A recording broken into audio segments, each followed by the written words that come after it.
6, 7 తరగతి చదువుకున్న సమయంలో కూడా మా ప్రధాన ఉపాధ్యాయులు వాళ్ళు పెద్ద సార్ అనేది గంగాధర్ సార్, అష్టదని గంగాధర్ సార్.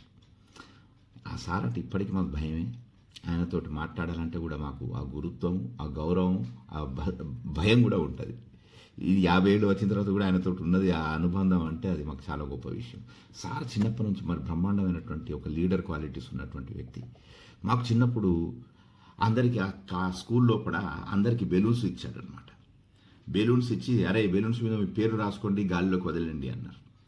తర్వాత బెలూన్స్ మీద అందరి పేర్లు రాసుకున్న తర్వాత ఒక 40 మంది స్టూడెంట్లో ఉన్నాం మేము మా క్లాస్లో. 40 మంది గాల్లోకి వదిలాం. వదలంగానే బెలూన్స్ అన్నీ అట్లా మీదిలోకి అటు ఇటు పోతుంటే, అరే పట్టుకుంటారు మీ బెలూన్స్ అంటే అది very difficult to handle that one. అవన్నీ చాలామంది వరకు వక్కలైపోయినాయి. తర్వాత ఓళ్ళదోళ్ళకి దొరకని కూడా లేదు.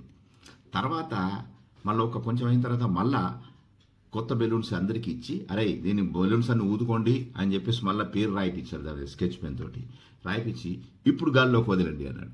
వదలండి అనగానే వదిలాము. వదిలిన తర్వాత ఇప్పుడు మీరు ఏ బెలూన్ అయినా పట్టుకోండి, చూసిన తర్వాత అది మీదే అని చెప్పేసి మర్చిపోండి, దాని మీద మీ పేరు ఉంటే మీ దగ్గర ఉంచుకోండి, లేకపోతే ఎవరి పేరు మీద ఉంటే వాళ్ళకి ఇచ్చేయండి అన్నారు. సరిగ్గా నిమిషం లోపలనే అందరి బెలూన్స్ కూడా ఎవరి బెలూన్ వాళ్ళు ఇలా దొరకబెట్టుకుని, నా దాంట్లో శ్రీధర్ దొరికింది, తర్వాత ఇంకో దాంట్లో విద్యాధర్ దొరికింది, ఇంకో దాంట్లో రామ్మూర్తి దొరికింది, ఇంకో దాంట్లో రాజేంద్ర ప్రసాద్ దొరికింది, ఇంకో దాంట్లో అద్దరాము దొరికింది. ఇలా దోస్తుల అందరి యొక్క బెలూన్స్ ఓళ్ళదోళ్ళకి దొరికినా కూడా ఎవరిది వాళ్ళకి ఇచ్చేయండి అని చెప్పారు. తర్వాత దీని ద్వారా మీకు ఏం అర్థమైందిరా అని చెప్పాడు కథ. ఆ కథలో అందరం మేము నిశ్చేష్టులం ఇట్లా వింటుంటే అతను చెప్తున్నారు అనమాట. ఎప్పుడైతే మీరు నా బెలూన్ అని చెప్పేసి మీరు వెతికారో మీకు చాలా ఇబ్బంది అయింది. తర్వాత బెలూన్స్ అన్ని వక్కలైపోయినాయి. కానీ ఎప్పుడైతే మన దగ్గరికి వచ్చిన బెలూన్ ఇది నాది కాదు కదా, ఇది మా మిత్రుంది అని చెప్పేసి ఎప్పుడైతే మీరు సహాయం కింద ఆలోచించారో అందరికీ కూడా బెలూన్స్ వచ్చినాయి.